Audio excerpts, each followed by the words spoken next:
Apocalypse शुरू होने के बाद मेरी बीवी ने मुझे धोखा दे दिया। उसने सिर्फ खाने के लिए अपने बॉयफ्रेंड के साथ मिलकर मुझे मार दिया, पर मैं मरता नहीं हूँ। मेरी दोबारा से आंखें खुलती हैं और मैं उस टाइम में वापस आ जाता हूँ जब एपोकलिप्स शुरू नहीं हुआ था। उसे शुरू होने में 3 दिन बाकी थे। मैं जब मरा था तब गॉड ने मुझे एक वरदान दिया था। उन्होंने मुझे इन्फिनाइट स्टोरेज की एबिलिटी दी थी। मैं उठने के तुरंत बाद उस पावर को चेक करता हूँ और हाँ, वो पावर अभी भी मेरे पास होती है। मैं किसी भी आइटम को अपने इन्फिनाइट स्टोरेज में सेव कर सकता हूँ। इस लाइफ में मैं फैसला करता हूँ कि मैं अपनी बीवी से बदला लूंगा। इस बार मैं उसे दुनिया में ही नरक दिखा दूंगा। मैं जब अपने कमरे से बाहर निकलता हूँ तब मेरी बेटी सोफे पर बैठी होती है और मेरी बीवी मेकअप कर रही होती है। वो मुझसे कहती है, आज मास्टर लिन वापस आने वाले हैं, मुझे उनकी पार्टी में जाना है, इसीलिए मुझे तुरंत $20,000 दे दो। मुझे उनकी पार्टी में जाने के लिए एक नई ड्रेस लेनी है। ये सुनने के बाद मैं कहता हूँ, हमारे पास अभी ज्यादा पैसे नहीं है और जो पैसे हमारे पास है हम उन्हें सेव कर रहे हैं। ये सुनने के बाद मेरी बीवी गुस्सा होती है और मुझ पर चिल्लाने लगती है। वो गुस्से में अपने सामान को इधर उधर फेंकने लगती है। वो मुझ पर चिल्लाते हुए कह रही होती है, मास्टर लिन एक बहुत ही अमीर इंसान है, अगर मैं उनकी पार्टी में बेकार के कपड़े पहन के गई तो मैं गरीब लगूंगी और इससे तुम्हारी इमेज खराब होगी। मुझे जल्दी से पैसे दो वरना मैं तुम्हें छोड़कर चली जाऊंगी। मैं मेरी बीवी की बातों पर ध्यान नहीं देता और कहता हूँ, तुम्हें जाना है तो चली जाओ, मुझे परवाह नहीं। वो कहती है, आखिर तुम क्या कह रहे हो? मैं भी गुस्से में बोल देता हूँ, जाओ और अपने मास्टर लिन के पास ही जाकर रहो। मैं भी देखता हूँ कि वो तुम दोनों जैसे लूजर्स को कितने दिन अपने साथ रख पाएगा। ये सुनने के बाद मेरी बीवी मेरी बेटी का हाथ पकड़ती है और गुस्से में उसे लेकर मेरे घर से निकल जाती है। वो मुझे कह रही होती है कि मैं इस बात का रिग्रेट करूंगा, पर उसे क्या पता कि कुछ टाइम बाद वो रिग्रेट करने वाली है। मेरी बेटी और मेरी बीवी दोनों यहाँ से चले जाते हैं। उनके जाने के बाद मैं एक प्रॉपर्टी डीलर को कॉल लगाता हूँ और उससे अपने घर का प्राइस पूछता हूँ। मेरे घर का प्राइस वैसे तो 3 मिलियन था, पर क्योंकि मुझे अर्जेंट कैश में पैसे चाहिए इसीलिए मैं अपने घर को 2 मिलियन में बेच देता हूँ और आज ही कैश में पैसों की डिमांड करता हूँ। मेरी प्रॉपर्टी डीलर से तो बात हो जाती है। उसके बाद मैं हर एक ऑनलाइन लोन ऐप से लोन लेता हूँ। मुझे जितना लोन मिल सकता है मैं उतना लोन लूंगा, क्योंकि 3 दिनों बाद पैसों की कोई कीमत नहीं होगी जब एपोक्लिप्स शुरू होगी। कुछ देर बाद मुझे मेरे घर की पेमेंट मिल जाती है। मेरे बैंक में 2 मिलियन ट्रांसफर हो चुके थे और 6 लाख मेरे पास पहले से ही पड़े थे, और क्योंकि अब मेरे पास पैसे आ चुके थे इसीलिए अब मुझे एपोक्लिप्स की तैयारी करनी होगी। मुझे मेरे रहने लायक एक सेफ बेस भी बनाना होगा। मैं बिना कोई देर किए डायरेक्ट जहाँ पर सामान इम्पोर्ट होता है वहाँ पर चला जाता हूँ। मैं जाकर वहाँ के ओनर से बात करता हूँ और उनसे पूछता हूँ कि एक ट्रक भर के चावल की कीमत कितनी होगी। उन्हें लगता है कि मैं मजाक कर रहा हूँ और वो कहते हैं, ये ट्रक पूरा 5 टन का है, तुम्हें चावल की बोरियां चाहिए है ना, तो बताओ मुझे तुम्हें कितनी बोरियां चाहिए। पर मुझे चावल की बोरियां नहीं चाहिए होती हैं। मैं उनसे कहता हूँ, मुझे पूरा ट्रक भर के माल चाहिए और मुझे सिर्फ यही नहीं बल्कि आटा भी चाहिए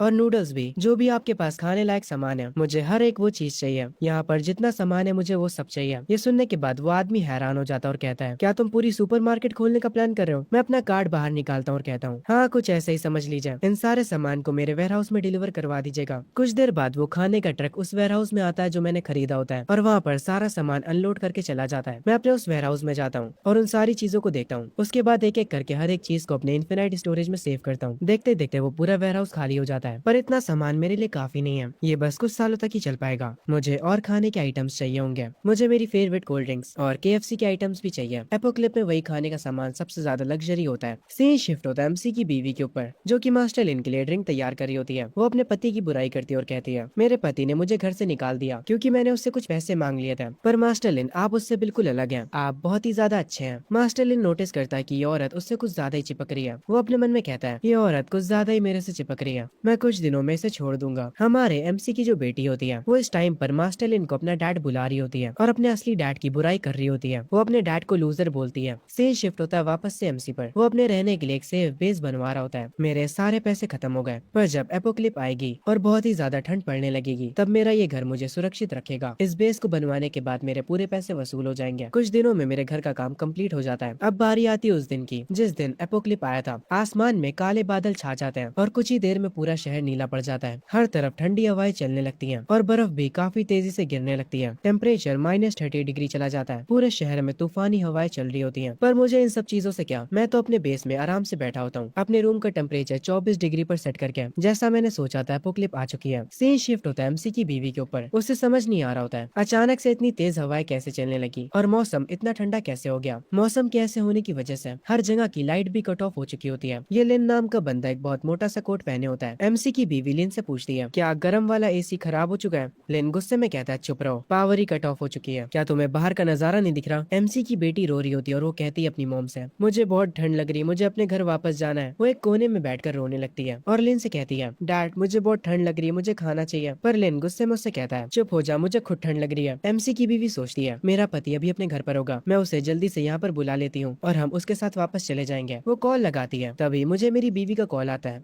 मैं थोड़ा हैरान होता हूँ, अरे देखो तो मुझे लिन फैमिली की लेडी की कॉल आई है। मैं उस कॉल को काट कर अपनी बीवी को वीडियो कॉल करता हूँ और जो चिकन मैं खा खा रहा था उसे वीडियो कॉल पर दिखाता हूँ। मेरी बीवी मेरे घर में लाइट को आता देख काफी हैरान होती है। वो मुझसे पूछती है, आखिर तुम्हारे घर में लाइट कैसे आ रही है? मैं उसकी बातों पर ध्यान नहीं देता हूँ, बल्कि उसे चिकन लेग पीस दिखाता हूँ। वो ये देखकर हैरान हो जाती है। वो मुझसे पूछती है कि ये तुम्हारे हाथों में क्या है? मैं मुस्कुराते हुए बताता हूँ, फ्राइड चिकन। और क्या, और ये काफी अच्छा है। मैं वीडियो कॉल पर उसके सामने इसे खाता हूँ, और यहाँ तक कि वीडियो कॉल पर कोल्ड ड्रिंक भी उसे दिखाता हूँ। उसके सामने मैं अपने खाने के मजे ले रहा होता हूँ। एमसी की बेटी वीडियो कॉल पर खाने को देखकर अपना होश खो देती है। वो जिद करने लगती है कि उसे भी वो खाना खाना है। मेरी बीवी कहती है, तुमने सिचुएशन देखी ना, हमारी बेटी भूखी है, इसीलिए तुम्हारे पास जितना भी खाना है उससे हमारे पास ले आओ, ये मौसम मुझे मार डालेगा। और सुनो, यहाँ पर मास्टर लिन भी है, तो हमारे लिए ब्लैंकेट्स भी ले आना। मुझे उस लिन का नाम सुनकर गुस्सा आता है। मैं उसे कुछ बुरा कह देता हूँ, जिसकी वजह से मेरी बीवी चिढ़कर कहती है, अपना मुंह बंद रखो, मास्टर लिन एक वीआईपी है, अगर तुम उन्हें अच्छे से ट्रीट करते हो तो शायद से वो तुम्हें अपनी कंपनी में एक अच्छी जॉब दे दे। मेरी बीवी की बैल बुद्धि देखकर मुझे काफी हैरानी होती है। मैं उससे कहता हूँ, सो मैं क्या तुम पागल हो चुकी हो? इस एपोक्लिप में मुझे जॉब की क्या चिंता? ठीक है, मैं अब कॉल रख रहा हूँ, तुम अपनी बढ़िया जिंदगी मजे से जियो इस प्यारे से ठंडे मौसम में। ये कहने के बाद मैं फोन कट कर देता हूँ, क्योंकि मैंने उसका कॉल काट दिया था। इसीलिए मेरी बीवी काफी गुस्सा होती है। लेन मेरी बीवी के पास उठकर आता है। मेरी बीवी उससे कहती है, आप चिंता मत करिए मास्टर लेन, वो बस टफ होने की एक्टिंग कर रहा है,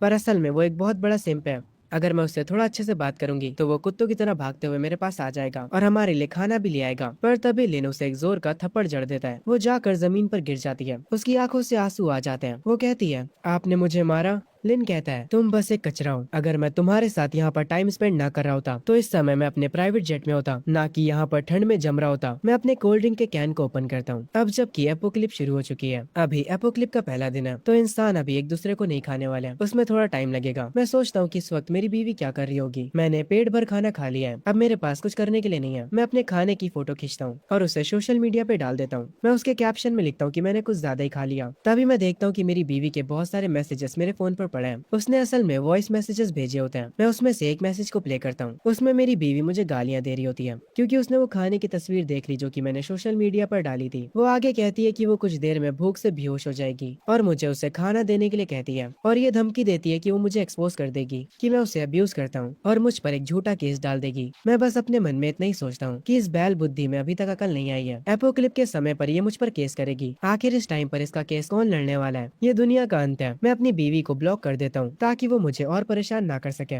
उसके बाद मैं अपना कंसोल उठाकर गेम खेलने लग जाता हूँ। मैं आराम से सोफे पर बैठकर गेम खेलने लगता हूँ। तभी दूसरी तरफ लिन मेरी बेटी और मेरी बीवी को उसके घर से बाहर निकाल देता है। वो दरवाजे को उनके मुंह पर बंद कर देता और कहता है, वापस मत आना जब तक तुम कहीं से खाना ना ले आओ। हम देखते हैं एमसी की जो वाइफ होती है वो काफी ज्यादा परेशान हो जाती है। उसकी बेटी के आंसू निकलना बंद ही नहीं होते हैं। वो ट्राई करती है एमसी को कांटेक्ट करने का, पर अपना एमसी तो उसे ब्लॉक मार चुका है। पूरी दुनिया का वेदर और खराब होते जा रहा था। टेम्परेचर -51 चला जाता है। पर मुझे क्या, मैं तो अपने घर पर बैठा आराम से गर्म खाना खा रहा होता हूँ। 3 दिन बीत चुके हैं एपोक्लिप को शुरू हुए, अब तक तो मेरे पड़ोसियों का खाना खत्म हो चुका होगा। मेरी पिछली जिंदगी में मेरी बीवी ने मुझे मार दिया था खाने के लिए, और मैं मेरे पड़ोसियों के बारे में भी क्या कहूँ, उन्होंने भी मेरा खाना चुरा लिया था। पर इस बार मैं तुम में से किसी को भी नहीं छोड़ने वाला। मैं अपनी चिमनी के फैन को तेज कर देता हूँ ताकि जो खाने की खुशबू है वो मेरे पड़ोसियों तक जा पाए। इसको मेरी अच्छाई समझना कि तुम लोग खाने की खुशबू भी ले पा रहे हो। मैं अपने डोर के बाहर लगे हुए कैमरास को चेक करता हूँ। मॉनिटर स्क्रीन पर खड़ा होकर मैं देखता हूँ खाने की स्मेल से मेरे पड़ोसी अपने घर से बाहर निकल आते हैं। वो मुझसे मिन्नत करने लगते हैं कि मैं अपना दरवाजा खोल दूं और उन्हें कुछ खाने को दूं। और यहाँ पर सिर्फ वही लोग नहीं खड़े होते हैं, बल्कि सारे पड़ोसी उनके साथ खड़े होते हैं। वो लोग चिल्लाते हुए कह रहे होते हैं, तुम इतना सारा खाना अकेले नहीं खा सकते हो,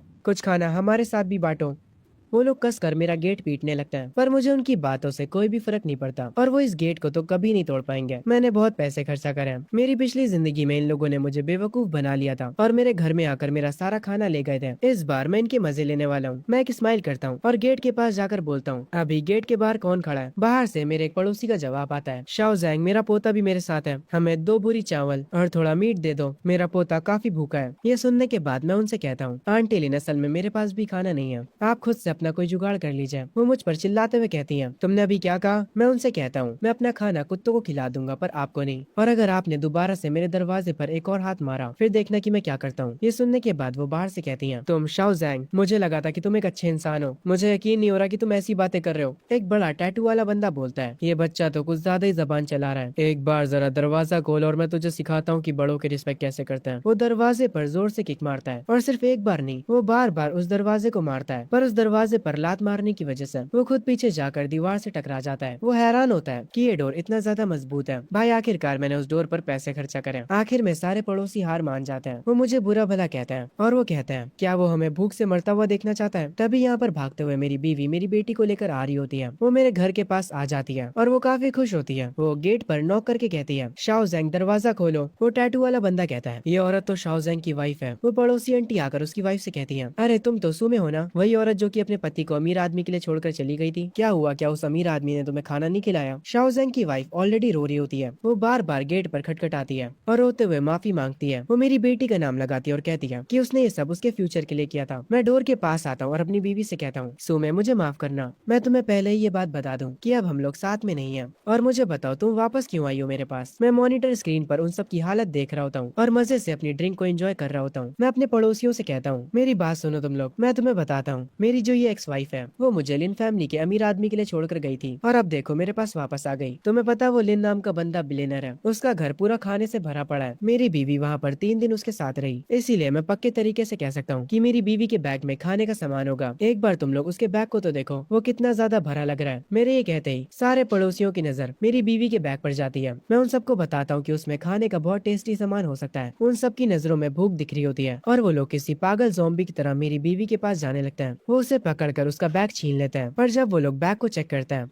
तो उसमें से सिवाय मेकअप के और कुछ नहीं निकलता, जिसे देखकर वो टैटू वाला पड़ोसी काफी गुस्सा हो जाता है। वो गुस्से में मेरी बीवी से कहता है मुझे पता, जल्दी खाना कहाँ है। मेरी बीवी अपने मेकअप के सामान को उठाने लगती है, पर वो पड़ोसी उसके मेकअप के सामान पर पैर रख देता है। वो जल्दी जल्दी से सारे मेकअप के सामान को उठाने लगती है। वो सबसे कह रही होती है इन्हें बर्बाद मत करो, ये बहुत महंगे हैं। ये लिमिटेड एडिशन की लिपस्टिक थी जो मैंने काफी महंगी खरीदी थी, ये बहुत ज्यादा महंगी, अगर तुमने इसे तोड़ दिया तो तुम इसके पैसे भी नहीं दे पाओगे। ये कहते हुए वो रो रही होती है। मेरी पड़ोस की आंटी कहती है तुम तो बिल्कुल बेकार की हो, मुझे लगा था कि तुम्हारे पास खाने को कुछ होगा। तुम्हें वैसे देखकर मुझे हैरानी नहीं हो रही कि तुम्हारे पति ने तुम्हें घर से निकाल दिया। तुम एक बहुत ही बेकार औरत हो। सारे नेबर्स उसकी वाइफ से दूर चले जाते हैं। सारे पड़ोसी आपस में कहते हैं कोई भी उसकी बीवी को और उसकी बेटी को अंदर मत आने देना, उनके पास कुछ भी नहीं है। सब लोग अपने अपने घर में चले जाते हैं सिवाय मेरी बीवी और मेरी बेटी के। मेरी बीवी रोते हुए मेरी बेटी से कहती है तुम डरो मत बेटा, तुम्हारे डैड डोर खोल देंगे। मैं ये सब मॉनिटर स्क्रीन से देख रहा होता हूँ। मेरी बीवी मुझसे वापस से माफी मांगती है। वो भीख मांग रही होती है दरवाजा खोलने के लिए। वो इतनी टूट जाती है कि वो कहती है हमें खाना मत दो, पर कम से कम हमें गर्म पानी ही दे दो, तुम्हें हमारी शादी की कसम। ये सुनने के बाद मैं उससे माइक पर कहता हूँ तुमने शादी कहा, क्या तुम्हें ये शादी तब याद आई थी जब तुम उस अमीर आदमी के पास चली गई थी। क्या तुम्हें हमारी शादी की परवाह भी है। मैं अपने घर की लाइट बंद कर देता हूँ और उनसे कहता हूँ चलो अब रात होने वाली है, तुम लोग बाहर -60 डिग्री को एंजॉय करो। और सच में बाहर का टेम्परेचर -60 डिग्री होता है। मेरी बीवी मेरी बेटी को लिए बाहर बैठी होती है। मेरी बेटी उससे कहती है मॉम मुझे भूख लगी, मुझे कुछ खाना है। पर सिर्फ बेटी ही नहीं बल्कि उसकी माँ भी भूखी होती है। कुछ टाइम बाद मेरी पड़ोस की आंटी बाहर निकलती है। उनके हाथ में खाने का कुछ होता है, जिसे देखकर मेरी बीवी तुरंत उनके पास भागते हुए जाती है। वो उनसे खाना मांगने लगती है, पर पड़ोस वाली आंटी कहती है मुझसे दूर हटो, हमारे पास खुद भी खाना नहीं है। मेरी बीवी उनसे खाने की भीख मांगने लगती है। उसके बाद मेरी पड़ोस की आंटी कहती है ठीक है, आखिरकार तुम मेरी पड़ोसी हो, मैं तुम्हें मरते हुए तो नहीं देख सकती, पर ये खाना मैं तुम्हें एक शर्त पर ही दूंगी। तुम्हारा कोट मुझे काफी पसंद आया, ये मुझे दे दो और मैं तुम्हें इस बन का आधा हिस्सा दे दूंगी। मेरी बीवी कहती है नहीं, अगर ये कोट मैंने आपको दे दिया तो मैं जमकर मर जाऊंगी। वो पड़ोस वाली आंटी कहती है तो तुम मुझे ये नहीं दोगी, ठीक है कोई बात नहीं, तो भूखी मरो। पर जब वो पड़ोस की आंटी जाने लगती है, मेरी बीवी अपना कोट उतार कर उसे वो कोट दे देती है। वो कोट को पाकर वो पड़ोस वाली आंटी काफी खुश हो जाती है। वो उस कोट के बदले उसे बन का आधा हिस्सा दे देती है और उसका कोट पहनकर वापस अपने घर के अंदर चली जाती है। मैं अभी अभी हॉट शावर लेकर बाहर निकला होता हूँ। मेरा घर इस एपोक्लिप में सबसे ज्यादा सेफ है। हॉट शावर सच में काफी ज्यादा मजेदार होता है। मैं टेबल पर जाता हूँ और बैठकर अपना खाना खाता हूँ। पेट भर खाना खाने के बाद मैं उठता हूँ और मॉनिटर स्क्रीन की तरफ जाता हूँ बाहर के हालात देखने के लिए। मैं देखता हूँ मेरी बीवी को फाइनली कुछ खाने के लिए मिल जाता है। देखती जाओ, अभी तो शो बस शुरू हुआ है। कल रात जो खाना बच गया था इसमें से काफी बदबू आ रही है। अब मैं क्या करूँ, मुझे इसे फेंक देना चाहिए, पर रुको, ये तो खाने की बर्बादी होगी है ना। मुझे यकीन है कि बाहर बैठा कोई इंसान इसे खा ही लेगा। हम बाहर देखते हैं कि अब भी उसकी बीवी और उसकी बेटी बाहर बैठी होती है और वो टैटू वाला बंदा एक पिन से मेरे डोर का लॉक तोड़ने की कोशिश कर रहा होता है। तभी मैं अपने डोर के फूड पास एरिया को खोलता हूँ, जिसे देखकर पता नहीं क्यों वो टैटू वाला बंदा खुश हो जाता है। वो कहता है मेरे भाई तुमने फाइनली डोर खोल दिया। मेरी बीवी की नजर भी डोर पर पड़ती है, पर ये डोर असल में मैंने उनके अंदर आने के लिए नहीं खोला है,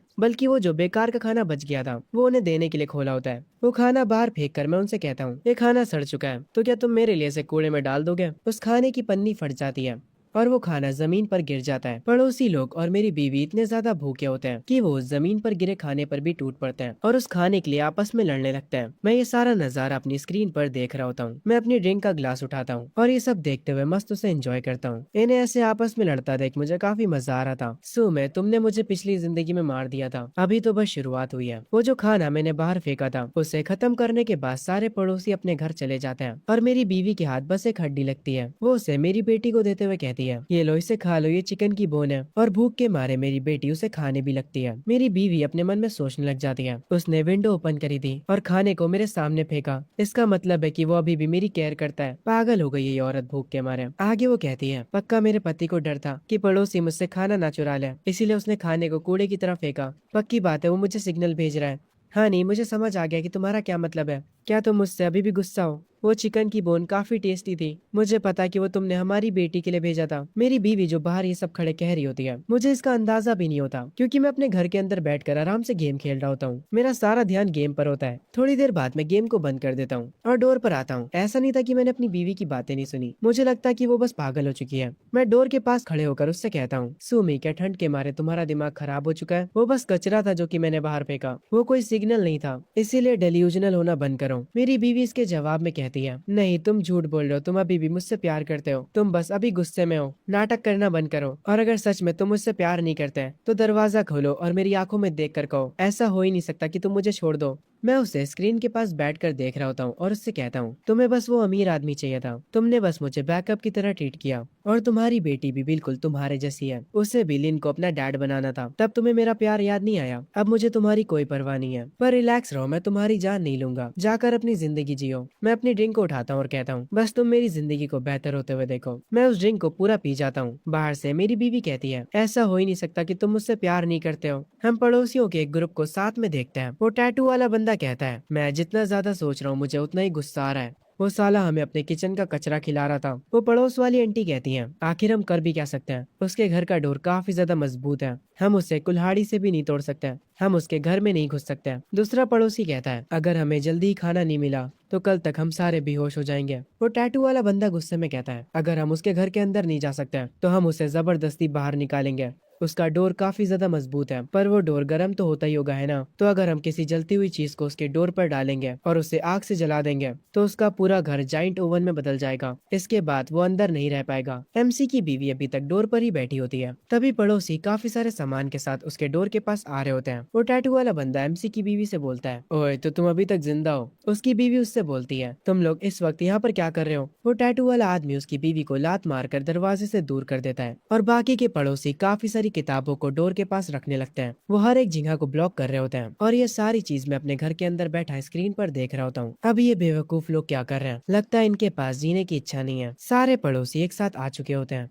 वो टैटू वाला बंदा कहता है, क्योंकि तू दरवाजा नहीं खोल रहा है इसीलिए मरने के बाद हमें ब्लेम मत करना। ये कहते हुए वो टैटू वाला बंदा अपना लाइटर जलाता है और उसके डोर के आगे आग लगा देता है। वो बाहर से चिल्ला रहा होता है, चलो देखते तुम कब तक छुप कर रहोगे अंदर। मेरी बीवी भी पता नहीं क्यों आग लगता देख काफी खुश होती है, पर इन लोगों को कौन समझाए। मैंने ऑलरेडी हर एक चीज की तैयारी कर रखी है। मैंने जिस वाटर सप्लाई को अपने इन्फिनाइट स्टोरेज में सेव करके रखा था, मैं उसे बाहर निकालता हूँ और उसे फ्रीजिंग गन से कनेक्ट कर देता हूँ ताकि वो पानी बर्फ बनकर बाहर निकले। मैं उस गन को अच्छे से सेट कर लेता हूँ। मेरे पास इतना ज्यादा पानी है कि मैं 5-6 जिंदगियां जी सकता हूँ। अब मैं इस पानी को -60 डिग्री की बर्फ में बदल दूंगा। अब मैं इन लोगों को जाकर बताता हूँ कि मुझसे क्यों दूर रहना चाहिए था। हेलो मेरे पड़ोसियों, क्या तुम्हें मेरी आवाज सुनाई दे रही है? काफी टाइम हो गया तुम सबको नहाए हुए, है ना? मेरी आवाज सुनकर सारे पड़ोसी डोर के पास आने लगते हैं। मैं विंडो को खोलता हूँ और अपनी आइस गन को आगे करता हूँ और उस गन को अपने पड़ोसियों पर चला देता हूँ। काफी तेज बर्फ निकलती है जो मेरे पड़ोसियों को दूर तक उड़ा देती है। पूरी जगह फ्रीज हो चुकी होती है। वहाँ पर सब ठंड के मारे कांपने लगते हैं। मैं उन सबको स्क्रीन पर देख रहा होता हूँ। उसके बाद मैं आराम से दोबारा से खाने बैठ जाता हूँ। मैं अपने खाने के पूरे मजे ले रहा होता हूँ। उसके बाद मैं अपना गेमिंग कंसोल उठाता हूँ। बाहर वो टैटू वाला बंदा कहता है,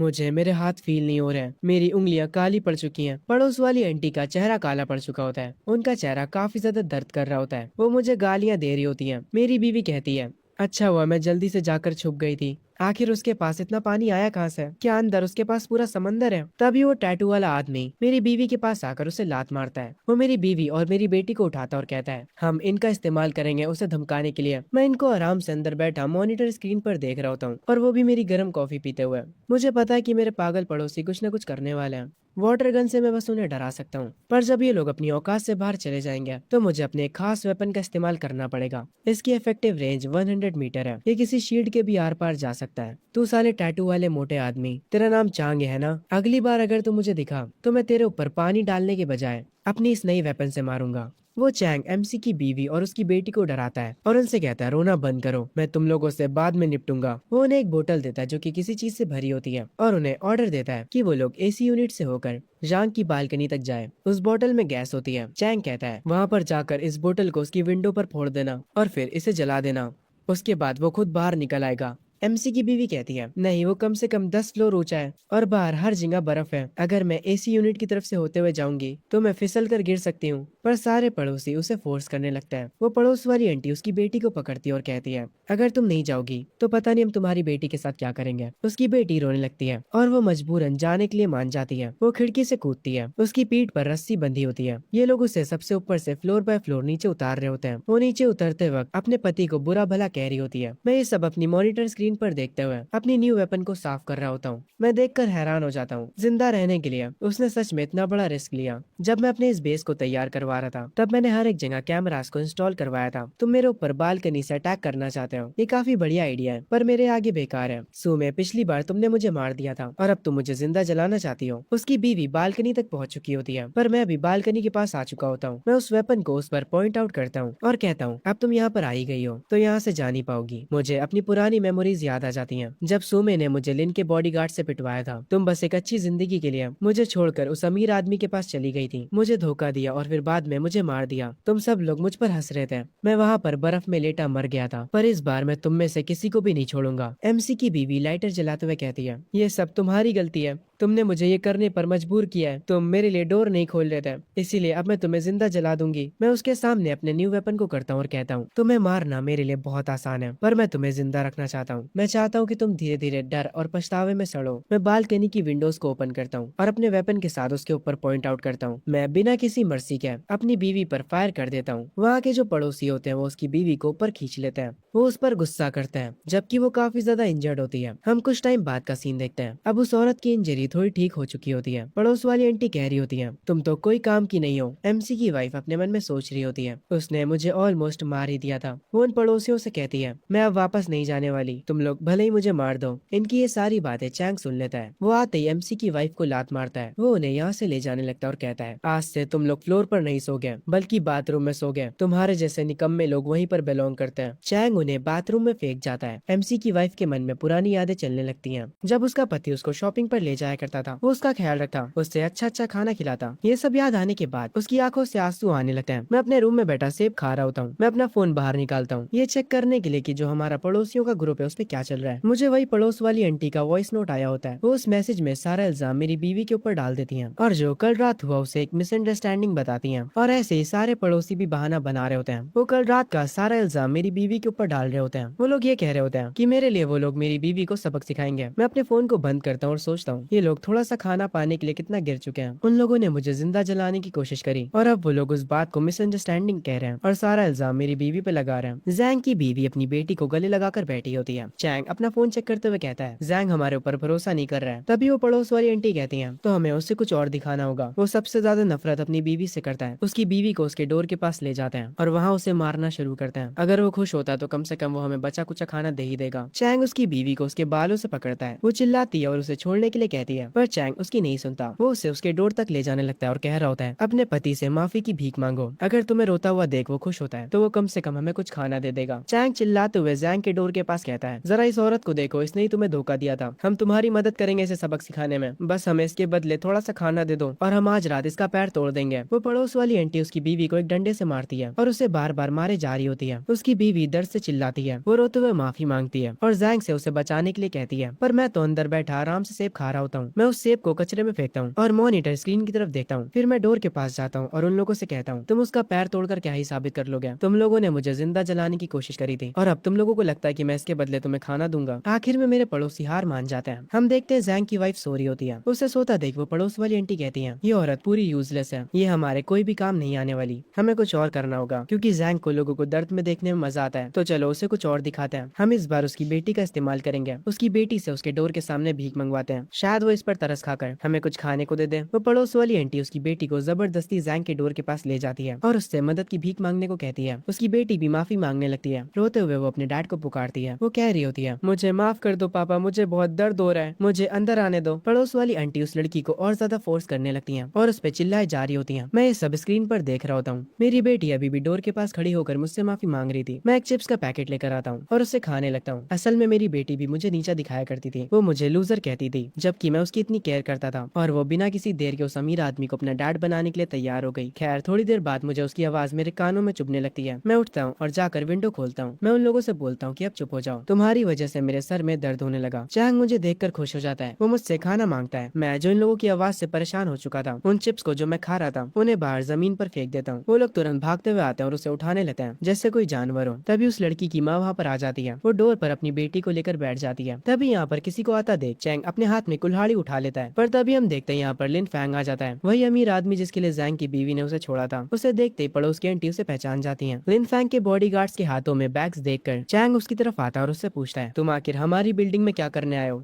वो सब छोड़ो, क्या तुम्हारे बैग में खाना है? तुम्हारे पास जो कुछ भी है मुझे दे दो, वरना अच्छा नहीं होगा। चैंग से ये सुनने के बाद लिन फैंग डायरेक्ट अपनी गन निकालता है और उसे उस पर पॉइंट आउट करते हुए कहता है, अच्छा वो मेरे वेयर हाउस में गन्स पड़ी थी, तो क्या बोल रहा था तू? मैं जब यहाँ पर आ रहा था तो मैंने बाकी लोगों से उनका खाना छीना और तू साले मुझसे ही मेरा खाना छीनने की कोशिश कर रहा था। लिन को देखकर जैंग की बीवी खुश हो जाती है और वो कहती है, मुझे लगा ही था मास्टर लिन आप मुझे बचाने जरूर आएंगे। लिन कुछ खाने के लिए निकालता है। जैंग की बीवी को लगता है कि वो उसके लिए है, पर लिन उसे खुद खाने लगता है। वो उससे कहता है, मुझसे कोई खाने की उम्मीद मत रखना, मैं यहाँ पर कुछ वफादार कुत्ते ढूंढने के लिए आया हूँ जो कि मेरी मदद कर सके। मैंने सुना है कि जैंग ने काफी ज्यादा खाना स्टोर करके रखा है, जो भी मेरी मदद करेगा उसका दरवाजा तोड़ने में मैं उसे खाना दूंगा। ये सुनने के तुरंत बाद चैंग अपनी कुल्हाड़ी फेंक कर तुरंत घुटनों पर आ जाता है। वो लिन को अपना मास्टर मान लेता है और उसकी मदद करने के लिए तैयार हो जाता है। लिन ये देखता है, फिर वो जो खा रहा था उसे जैंग की बीवी को दे देता है। वो कहता है, मैं कभी भी अपनी औरतों को नहीं भूलता हूँ। जैंग की बीवी डोर के बाहर से चिल्लाते हुए कहती है, मुझे अब तुम्हारी कोई जरूरत नहीं है, मास्टर लिन मुझे बचाने आ गए। पहले मुझे इस औरत के लिए बुरा लग रहा था, पर ये तो एक नंबर की पलटू निकली। जब लिन देखता है कि जैंग की बीवी उसे गालियां दे रही है, तब वो जोरों से हंसने लगता है। मैं अंदर बैठकर स्क्रीन पर ये सब देख रहा होता हूँ, तो तुमने अपना असली रंग दिखाई दिया। अगर तुम लोग मुझे परेशान करने का इरादा बना ही चुके हो, तो मैं भी कोई कसर नहीं छोड़ने वाला। लिन के बॉडीगार्ड्स दरवाजे पर कुल्हाड़ी से मारने लगते हैं उसे तोड़ने के लिए। लिन उनसे पूछता है कि और कितना टाइम लगेगा, पर ये दरवाजा टूटने का नाम ही नहीं ले रहा था। लिन उनसे कहता है, तुम लोग बकवास करना बंद करो और दरवाजे को तोड़ने पर ध्यान दो। वो लोग वापस से दरवाजा तोड़ने में लग जाते हैं, पर उससे कुछ भी नहीं होता। थोड़ी देर बाद चैंग आकर दरवाजे के पास कहता है, जैंग मिस्टर लिन के पास तुम्हें मारने के बहुत सारे तरीके हैं। अगर तुम्हारे अंदर थोड़ा सा भी दिमाग है तो चुपचाप बाहर आ जाओ और मिस्टर लिन से अपनी जान की भीख मांगो। मुझे इनकी ये बात सुनकर गुस्सा आता है। मैं उस दरवाजे की एक विंडो को खोलता हूँ और अपना वेपन उठा लेता हूँ और डायरेक्ट उसे फायर कर देता हूँ। वो एरो जो मैंने फायर किया था वो सीधा जाकर चैंग को लगता है। ये देखकर सब हैरान हो जाते हैं। जैसे ही उन्हें पता चलता है कि मेरे पास क्रॉसबो है तो वो तुरंत छुपने लग जाते हैं। वो लोग गेट के सामने से भागने लगते हैं। मैं दरवाजे के अंदर से कहता हूँ, जो मैंने अभी किया वो बस एक वार्निंग थी। अगर तुमने मेरे दरवाजे को दोबारा से छुआ तो अगली एरो जो कि मैं फायर करूंगा वो सीधा तुम्हारे सर पर लगेगी। लेन बाहर खड़ा ये सब सुन रहा होता है। मैं उससे कहता हूँ, लेन अगर तुम्हें लंबा जीना है तो यहाँ से चले जाओ। उसके बाद मैं अपना फोन निकालता हूँ और सोफे पर बैठ जाता हूँ और जो खाना मैं खा रहा था उसके साथ अपनी एक फोटो लेता हूँ ताकि मैं उसे ऑनलाइन पोस्ट करके अपने पड़ोसियों की ओर जला सकूं। मैं उस पोस्ट के साथ एक वॉइस नोट छोड़ता हूँ जिसमें मैं कहता हूँ, अकेले खाना खाना कितना लोनली होता है। मेरे पास इतनी सारी ड्रिंक्स हैं पर मेरे साथ कोई पीने वाला नहीं है। ऑफ कोर्स ये बात मैं उनकी जलाने के लिए कह रहा हूँ। मैं सोच रहा हूँ कि आज रात कितने लोग भूखे सोएंगे। वो पोस्ट बाहर बैठे जैंग की बीवी देखती है। वो खाने को देखकर हैरान हो जाती है। वो चिल्लाते हुए कहती है, ये तो बहुत ही टेस्टी बाहर का खाना खा रहे हैं। लिन जैंग की बीवी से उसका फोन छीनता है और जब वो उसे एक महंगी शराब पीते हुए देखता है तो लिन अपना कंट्रोल खो देता है और वो चिल्लाते हुए कहता है, ये बंदा मेरी सबसे फेवरेट शराब पी रहा है जो कि अभी मेरे पास भी नहीं है। चैंग भी उस पोस्ट को देखता है। वो भी काफी भूखा होता है। उस पोस्ट को देखने के बाद उसके मुंह से पानी आ रहा होता है। वो कहता है, ऐसे खाने की एक बाइट के लिए मैं मरने को भी तैयार हूँ। जैंग की बीवी जो कि कुछ समय पहले चुपचाप बैठी थी वो अपना कंट्रोल खो देती है। उसकी आंखों में आंसू होते हैं। वो कहती है, जैंग ये सब तुम सह कर रहे हो, तुम्हारे अंदर बिल्कुल भी दिल नहीं है, तुम खा कर मर क्यों नहीं जाते हैं? बाहर ये सब लोग मेरी बुराइयां कर रहे होते हैं पर मुझे क्या, मैं तो आराम से बैठकर अपने शाही खाने के मजे ले रहा होता हूँ। मेरी बीवी को ये चीज नहीं पता पर उसे गुस्से में देखकर मुझे मजा आ रहा है। तभी मुझे मेरी पहली गर्लफ्रेंड का मैसेज आता है जो कि मेरे कॉलेज के दिनों में मेरे साथ थी। वो मुझसे कहती है, मैंने तुम्हारी फोटो देखी खाने के साथ, तुम काफी अच्छा कर रहे हो। ये देखकर मुझे खुशी हुई। अभी पता नहीं क्या क्या चल रहा है, मैं काफी डरी हुई हूँ। पर अगर मैं सच कहूँ तो मैं हमारे उस कॉलेज के प्रॉमिस को नहीं भूली हूँ। पहले तुम हमेशा कहा करते थे कि जब तुम बहुत सारे पैसे कमा लोगे तो मुझे बहुत लग्जरी खाना खिलाने ले चलोगे। मुझे ये सुनकर काफी गुस्सा आता है और एक पुरानी याद मेरे सामने आ जाती है। असल में मेरी गर्लफ्रेंड बहुत ज्यादा अमीर थी। जब मैंने उससे शादी के लिए कहा था तो उसने मुझे मना कर दिया था, ये कहकर कि वो एक गरीब के साथ नहीं रह सकती। ये एक गोल्ड डिगर लड़की कौन से प्रोमिस की बात कर रही है। मैं सोफे सोफे पर बैठकर देखता हूँ मेरी एक्स गर्लफ्रेंड ने मुझे कई सारे वॉइस नोट्स भी भेजे हैं। मैं अकेले इन नोट्स को नहीं सुनना चाहता, इसीलिए मैं इन नोट्स को अपनी बीवी के साथ सुनूंगा। मैं अपने डोर पर जाकर अपनी बीवी को आवाज देता हूँ और कहता हूँ, सो मैं यहाँ पर आकर सुनो कि टॉप पर आने का क्या मतलब होता है। मैं उन नोट्स को प्ले करता हूँ जिसमें मेरी एक्स गर्लफ्रेंड मुझसे माफी मांगती है क्योंकि उसने मुझे पहले हर्ट करा था, इसीलिए वो शांत आवाज में उन सारी चीजों की माफी मांगती है। मेरी बीवी बाहर से बैठकर ये सब सुन रही होती है, उसके चेहरे पर गुस्सा साफ नजर आ रहा होता है। मेरी एक्स गर्लफ्रेंड उन मैसेजेस में कुछ पुरानी मेमोरीज याद दिला रही होती है कि कैसे हम साथ में टाइम स्पेंड किया करते थे। खैर, अब मैं फाइनली अपनी एक्स गर्लफ्रेंड को रिप्लाई करता हूँ और उससे कहता हूँ, तुम्हारी एक्टिंग ऑस्कर डिजर्व करती है। सो मैं तुमने वो सब सुना ना, तुमने देखा ना अच्छी लड़कियां कैसे माफी मांगती हैं, ना कि तुम्हारी तरह गुस्सा करती हैं और चिल्लाती हैं। ये सुनकर मेरी बीवी कहती है, ये किस लड़की की आवाज थी जो तुमने मुझे फोन पर सुनाई। वो मेरे डोर के पास आकर कहती है, जैंग क्या तुम्हारे साथ कोई लड़की भी है? वो कुतिया कौन है जो कि तुम्हारे साथ है? उससे कहो कि वो अभी यहाँ से निकल जाए, मैं तुम्हारी वाइफ हूँ। मैं मेरी बीवी को ऐसे गुस्से में देखकर स्माइल करता हूँ। मेरी एक्स गर्लफ्रेंड के और भी मैसेजेस पड़े थे, मैं उन्हें प्ले करता हूँ। वो मुझे बताती है कि वो मेरी बिल्डिंग के बाहर है। वो आगे कहती है कि उसकी मदद सिर्फ मैं ही कर सकता हूँ और अगर मैं उसे बचा लेता हूँ तो वो मेरे लिए कुछ भी करेगी, कुछ भी। ये सुनने के बाद मेरे चेहरे पर एक अलग सी स्माइल आ जाती है। मैं उसके ये मैसेजेस अपनी बीवी के सामने प्ले कर रहा था, जिसको सुनने के बाद वो कहती है, जैंग तुम उस कुतिया का यकीन मत करना, वो बस तुम्हारे खाने के पीछे है, वो मुझसे भी कई ज्यादा घटिया होगी। हम देखते हैं गेट के पास चैंग खड़ा होता है, तभी हम एक लड़की को देखते हैं जो कि बड़ी मुश्किलों से जीने चढ़कर आ रही होती है। वो लड़की दिखने में काफी ज्यादा सुंदर लग रही थी। चैंग की नजर उस लड़की पर पड़ती है। वो उसे देखने के बाद कहता है, तुम कौन हो? इस फ्लोर पर आना मना है तो यहाँ से चली जाओ। वो लड़की कहती है कि वो जैंग को ढूंढ रही है और खुद को उसकी गर्लफ्रेंड बताती है। ये वही एक्स गर्लफ्रेंड होती है जिसने जैंग को मैसेज करा था। ये सुनने के बाद चैंग हंस पड़ता है। वो कहता है, उसकी गर्लफ्रेंड तो सुमे थी जो कि अब उसकी बीवी है, तो तुम कौन हो? वैसे वो सब छोड़ो, तुम्हारा फिगर काफी कमाल का है, ठरकी साला। खैर, आगे चैंग कहता है, तुम अभी तक जिंदा हो, इसका मतलब है तुम हमारे कुछ तो काम आ ही सकती हो। तभी हम यहाँ पर लिन को आते हुए देखते हैं। वो आकर चैंग से पूछता है कि यहाँ पर क्या चल रहा है। चैंग कहता है, पता नहीं ये लड़की कहाँ से आ गई है, ये बता रही है कि ये जैंग की गर्लफ्रेंड है। वो लड़की लिन से भी कहती है, मैं जैंग की गर्लफ्रेंड हूँ और उसने मुझे इन्वाइट करा है। वो अपना फोन निकालती है और कहती है, देखो उसने मुझे खाने की फोटो भी भेजी थी, उसने कहा था अगर मैं उसके घर आती हूँ तो वो मुझे खाने को देगा। लिन उस लड़की का फोन लेकर वो फोटोज को देखने लगता है और अपने मन में कहता है, ये जैंग भी कितना अजीब बंदा है, इस बंदे को अपनी बीवी नहीं चाहिए पर अपनी गर्लफ्रेंड को ये घर पर बुला रहा है। लिन उस लड़की से कहता है, मुझे यकीन नहीं होता कि तुम्हें जैंग ने बुलाया है। वो लड़की कहती है, जैंग मुझसे बहुत प्यार करता है, उसकी वो बीवी से तो वो परेशान हो चुका था, मुझे जैंग से बात करने दो, वो पक्का मेरे लिए डोर खोल देगा और जब वो डोर खोलेगा तो तुम लोग मेरी मदद कर सकते हो उससे सारा खाना छीनने में। जैंग सच में किसी पर भी भरोसा नहीं कर सकता, सब नीचे यहाँ पर। ये सुनकर लिन भी उसे टीम अप कर लेता है। आगे वो लड़की जैंग के डोर के पास जाती है जहाँ पर पहले से जैंग की बीवी होती है। वो लड़की जैंग की बीवी को पहचान जाती है और कहती है, अरे यार जरा देखो तो यहाँ पर सुमे है, हमारी कॉलेज की सबसे एटीट्यूड वाली लड़की जो कि काफी खूबसूरत थी। मेरी प्यारी सीनियर सुमे, तुम्हारे हालात ऐसे कैसे हो गए? तुम तो इस डोर के पास सिक्योरिटी गार्ड जैसे खड़ी हो। जैंग की बीवी कहती है, जियांग चियान तुम बेशरम फॉक्स, तुम यहाँ पर क्या कर रही हो? ये मेरे घर का डोर है, यहाँ से चली जाओ। जैंग ने तुम्हें काफी सालों पहले ही छोड़ दिया था, हम इस नई लड़की को चियान कहेंगे। चियान कहती है, मुझे जैंग ने ही यहाँ पर बुलाया है, उसने मुझे खाने की फोटो भेजी थी और वैसे भी मैं उसका पहला प्यार हूँ। तभी यहाँ पर लिन आता और इन दोनों से कहता है, दोनों बहस करना बंद करो, मुझे परवाह नहीं है कि तुम में से कौन ज्यादा मैटर करता है जैंग के लिए। मेरे पास आधा बैग भरकर कुकीज रखे हैं, जिसने भी जैंग का दरवाजा खुलवा दिया उसे ये कुकीज मिलेंगे। दोनों लड़कियां कुकीज की लालच में आ जाती हैं। चियान गेट पर खड़े होकर कहती है, दरवाजा खोलो जैंग, ये मैं हूँ चियान,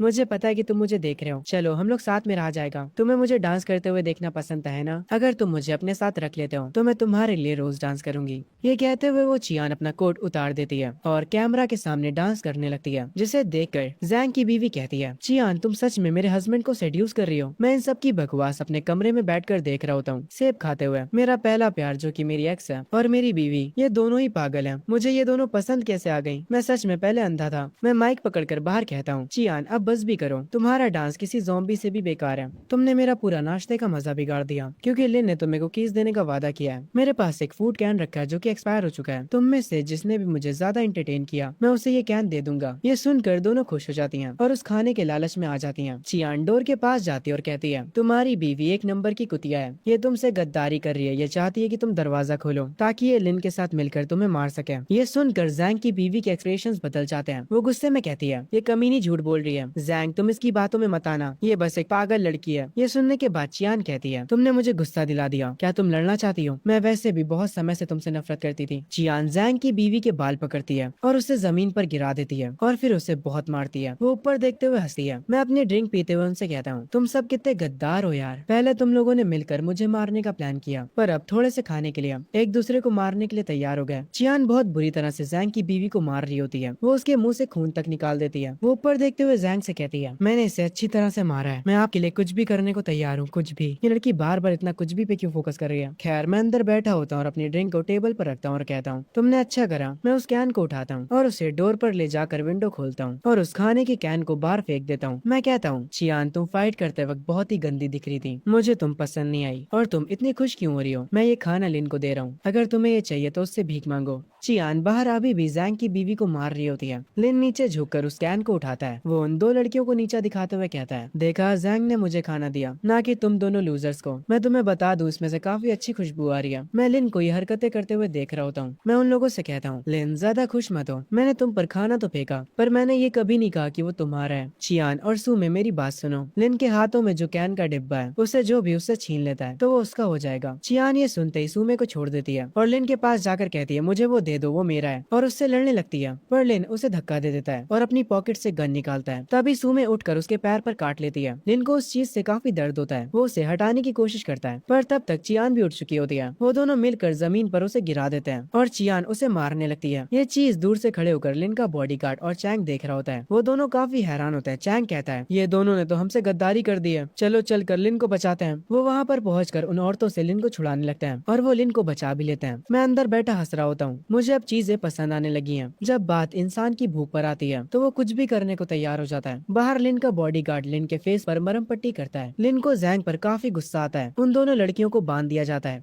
लिन अपने बॉडीगार्ड से कहता है कि इन दोनों को बाहर फेंक दो, इन दोनों को जाकर बर्फ में फेंकाओ और इन्हें मरने के लिए छोड़ दो।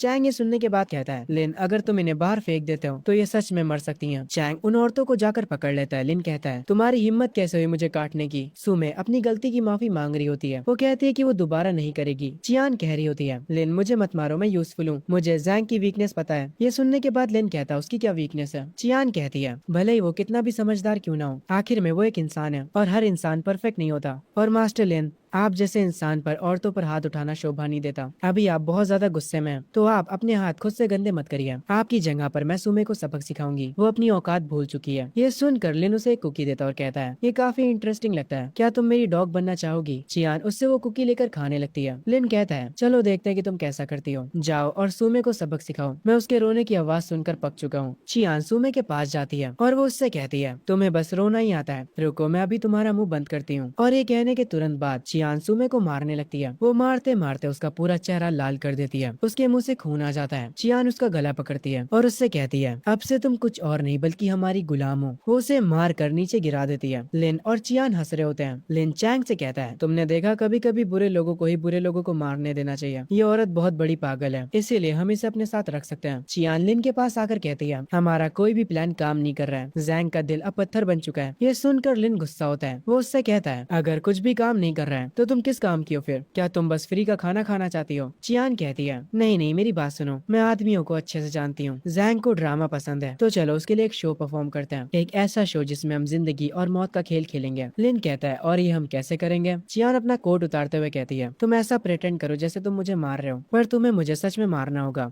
जितनी जोर से तुम मुझे मार सकते हो उतनी जोर से। मैं अपना कोट उतार दूंगी ताकि ये और रियल लगे। लिन ये सुनकर खुश होता और कहता है, एक सेल्फ सेक्रीफाइस का नाटक, मुझे ये प्लान पसंद आया। उसके बाद चियान कहती है, उसके बाद मैं उसे एक सीक्रेट बताऊंगी जो उसे हमेशा डराएगा, और जैसे ही वो अपना गार्ड डाउन करेगा, अगर वो हल्का सा भी गेट खोलता है तो हम तुरंत अंदर घुस जाएंगे उस पर अटैक करके। लिन कहता है, पर अगर ये नाटक करते हुए तुम जमकर मर गई तो मुझे ब्लेम मत करना। चियान कहती है, भूखे रहने से अच्छा मरना है। उसके बाद चियान जैसा बताती है लिन वैसा ही करता है। वो चियान को उसके बालों से पकड़कर उसको डोर की तरफ ले जा रहा होता है। चियान भी नाटक शुरू कर देती है। वो लिन से अपनी जान की भीख मांगने लगती है। लिन हाथ में चाकू लिए कहता है, अगर जैंग ने डोर नहीं खोला तो मैं तुम्हें अभी मार दूंगा। और लिन ये कहकर उसका सर डोर में लड़ा देता है। चियान जैंग से मदद की भीख मांगती है। वो डोर के पास जाकर रोते हुए कहती है, जैंग मुझे तुम्हें कुछ बताना जो कि मैंने हमेशा तुमसे छुपाया था। कॉलेज के सेकेंड ईयर में मैं प्रेग्नेंट थी और वो तुम्हारा बच्चा था। तुम्हारे फ्यूचर को प्रोटेक्ट करने के लिए मैंने अबॉर्शन करवा लिया। जैंग अंदर बैठा ये सब सुन रहा होता है। बाहर से रोते हुए चियान कहती है, जैंग तुम्हें उस बच्चे का वास्ता जो कि पैदा ही नहीं हो पाया, प्लीज डोर को खोल दो। मुझे अंदर आने दो। ये सुनने के बाद मैं हंसता हूँ और क्लैप करता हूँ। मैं अपने मन में कहता हूँ, चियान तुम कोई अच्छा झूठ नहीं बोल सकती थी क्या? तुमने अपने मन में ही एक कहानी बना ली ताकि मैं तुम्हें अपने घर के अंदर ले लूं। अब जबकि तुम इतनी अच्छी एक्टिंग कर ही रही हो, तो चलो मैं भी तुम्हें अपनी एक्टिंग दिखाता हूँ। मैं उठकर डोर के पास जाता हूँ। मैं विंडो पर जाकर लिन को रुकने के लिए बोलता हूँ और फिर चियान से पूछता हूँ, चियान क्या तुम सच बोल रही हो? क्या सच में वो बच्चा था? लिन अपनी चाकू को अंदर रख लेता है। चियान कहती है, हाँ वो सच में था। हम लोग काफी यंग थे, इसीलिए मुझे डर था कि मैं तुम्हारी कॉलेज लाइफ को खराब ना कर दूं और फिर तुम्हें फ्यूचर में जाकर प्रॉब्लम्स हो। लिन और चैंग उसकी एक्टिंग देखकर हंस रहे होते हैं। चियान कह रही होती है, मैंने सब कुछ कुर्बान कर दिया तुम्हारे फ्यूचर को बचाने के लिए, और जब भी मैं उसके बारे में सोचती हूँ तो मुझे बहुत दुख होता है। मैं अंदर से कहता हूँ, तो ये हुआ था। चियान तुमने बहुत मुश्किलें झेली, थोड़ा दरवाजे के पास आओ। मैं आखिरी बार तुम्हारा चेहरा देखना चाहता हूँ। अगर तुम्हें मेरी सच में परवाह थी तो मैं दरवाजा खोल दूंगा। चियान कहती है, तुम्हारे लिए मेरा प्यार कभी बदला ही नहीं था, इसीलिए दरवाजा खोल दो, मुझे बहुत ठंड लग रही है। मैं चुपके से अपने हाथ में पेपर स्प्रे पकड़े होता हूँ और चियान से कहता हूँ, क्या तुमने मुझे बेवकूफ समझा है? कॉलेज के 4 सालों तक तुमने मेरा हाथ भी नहीं पकड़ा। तुमने कहा था कि तुम शादी से पहले कुछ नहीं करना चाहती हो, तो ये बच्चा कहाँ से आया? मतलब कुछ भी, क्योंकि तुम बहुत बकवास कर चुकी हो और मुझे बच्चे के बहाने फंसाने की कोशिश करना। चलो मैं तुम्हें कुछ अच्छा टेस्ट करवाता हूँ। ये कहकर मैं पेपर स्प्रे को उसके मुंह पर मारता हूँ। चियान जमीन पर गिर जाती है, उसका चेहरा जलने लगता है। चैंग लिन से कहता है, ये पेपर स्प्रे काफी स्ट्रॉन्ग है। ये सुनने के बाद लिन कहता है, इसे मुझसे दूर रखो, इसे मेरी आंखों के सामने से ले जाओ, मुझे इससे घिन आ रही है। चैंग चियान को पकड़ता है और उसे यहाँ से ले जाता है। आखिर में चियान एक दीवार के पास बैठी रो रही होती है। सुमे उसके सामने खड़ी होती है और उसका मजाक उड़ाते हुए कहती है, जरा देखो तो